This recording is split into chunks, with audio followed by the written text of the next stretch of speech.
Hi, welcome back to the Benchmarkers Rugby Show, right? So it is World Cup week.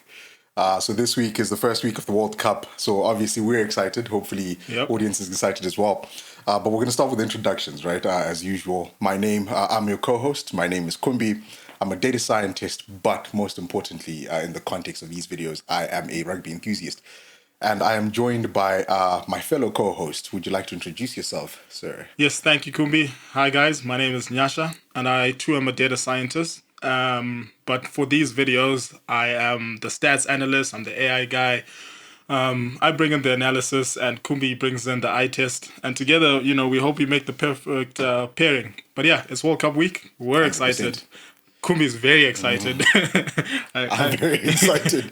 I've been dreaming about World Cups. Actually, I've actually been dreaming about games.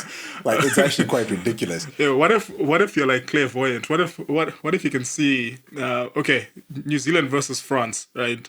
Not who's gonna win, but who's gonna score Yeah. the first try. Oh, hey. You want to place a bet based on No, what I said? Listen, yeah, based I'm, off your dreams. Based off your dreams. I mean, I in my dreams I saw a South African more. So so Oh, do okay, with that what you may. okay. Right. So yeah. I mean that's predictable there, obviously. Okay, cool. Right. Anyway, Yeah. yeah, man. Do you wanna kick us off? Yes, right. Okay, so obviously because this week we've got a bunch of games coming up, the first bunch of pool games, right? So this is going to be week one of our pool games. So what we've done, what we're going to do for this video is we're going to look, so we're basically going to do a match of the week, right? So we're going to focus on one game, but we're also going to talk about the odds for the rest of the games as well. So the match that we're going to be looking at for today is going to be the opener, right? Which is going to be one of the biggest games of the pool stages, which is going to be France at home. The World Cup hosts, of course, they have to open the tournament versus three-time champions, the All Blacks, right? So that's going to be a massive game, right? The top two ranked teams in Pool A, right? So that's basically our match of the week. That's the one that we're going to be focusing on for this video. And right, so we're just going to jump straight into it, right? So Nyasha, do you want to give us the data for that for that game? Yeah, of course. France versus New Zealand.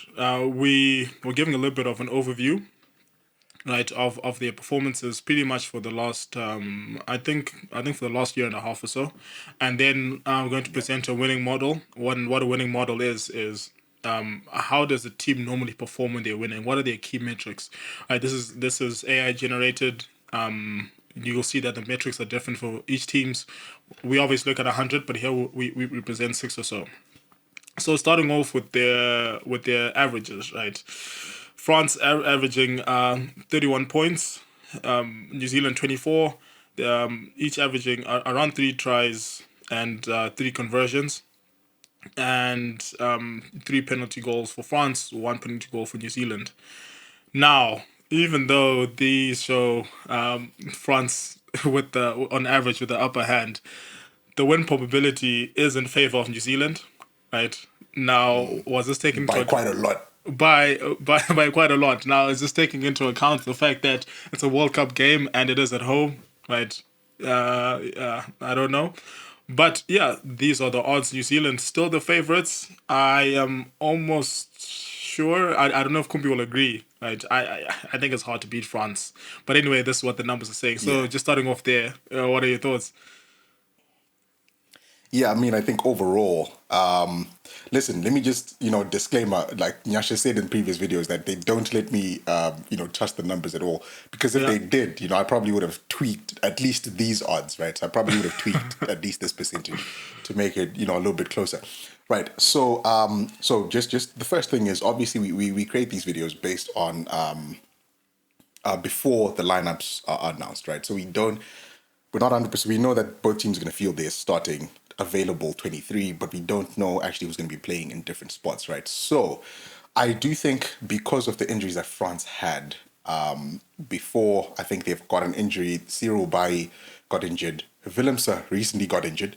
And also Donti, their center. I think these are critical positions. And also, obviously, Ntamak also got injured a few weeks ago as well. Yeah.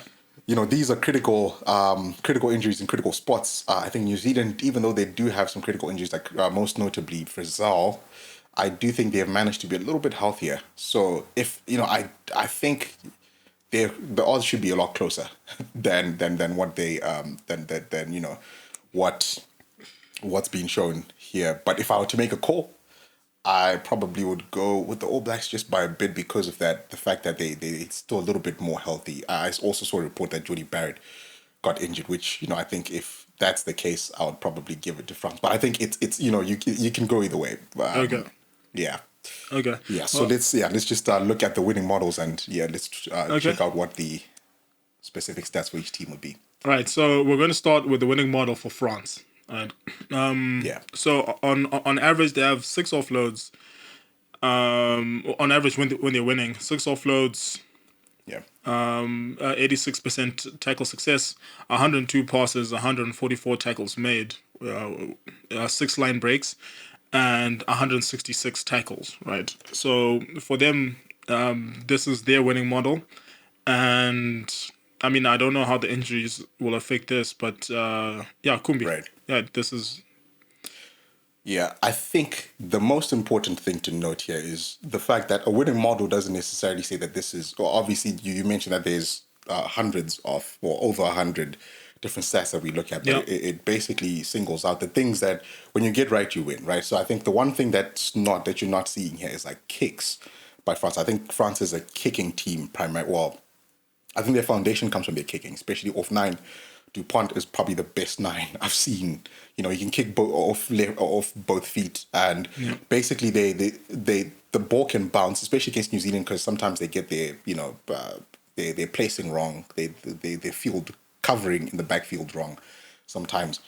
And I think France, the reason why you then see things like offloads, line breaks, and all these things is because that kicking game basically unstructures their defense. And once they get that right, that's when they start, guys like Pernod, Villiers, those guys start to get more meters and all that stuff. And also, you also see things like tackles made, tackles success. So obviously, they have to absorb the defense. I mean, the offense from the other team. So yeah, so I think it definitely makes sense, but I think it comes from a stat that we're not seeing on the screen here, which is kicking. I think that's the one thing that they usually need to get right before they win.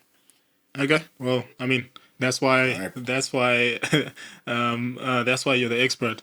But yeah, it's no, but it's certainly quite interesting that these are the things that are most correlated with them winning.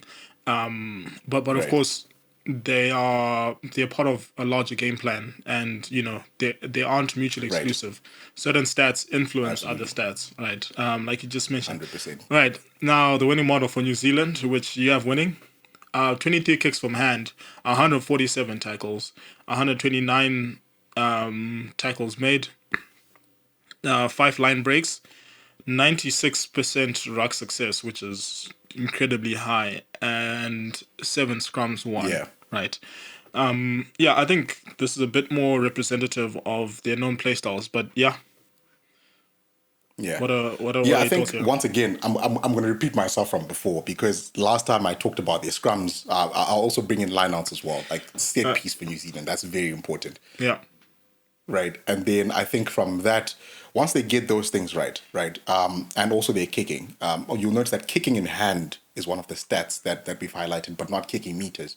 No. So it's not necessarily, I think we also mentioned that before, right? It's not necessarily them kicking long. I think they need to kick more, but contestable, right? Shorter kicks that you can, now give guys like Talia, who's great under the high ball, same as Will Jordan, give them a chance to contest, right? So I think those are your foundational things. Once you get that right, now you're going to get more possession, more territory.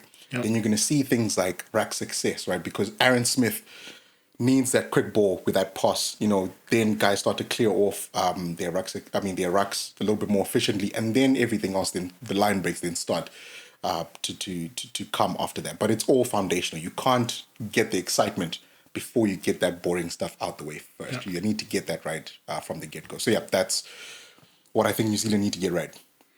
Okay, yeah, and so this is what we have for the winning models. Do you have any overall comments on what you're expecting from Yeah. the game? I mean, listen, this one could go either way. I really, especially, I think I'm probably only calling New Zealand because they had a massive loss before. I think they'll learn from that and also they don't have all that credit like they don't have guys who've been ruled out of the World Cup. So I think that's probably the reason why. But I wouldn't be surprised if the game goes either way. Really, we just want to see some good rugby. To be honest, that's all we want to see, and I think that's all we're excited to see this weekend. I agree. Shall we get into the odds for a few of the starting games? 1000%. Yeah. Right. Cool. Right. So this portion is powered by Stade Marketplace. Right.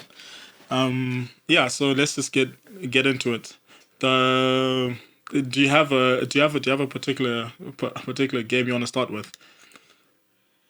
I mean, look, there's a few interesting games that are coming up this weekend. My team of the tournament to watch personally is Fiji. Fiji, yeah. Right, like I've been saying it from the jump. I think Fiji can do something special. Yeah. So right now, this weekend they've got a massive game against Wales. Yeah. And it looks like the odds are saying that Wales has a 61% chance of winning. If I had access to the data, to the models. Yeah. I probably would have taken that the other way because I do think Fiji has a chance of winning this game. So I think that would be very interesting to see. This is exactly why we locked you out of that code. Right, you'll never have access to that code base. That is exactly why. Right. Yeah. Right. Okay. Cool. So then the second game is South Africa. Second game is South Africa Scotland. Yeah. Right.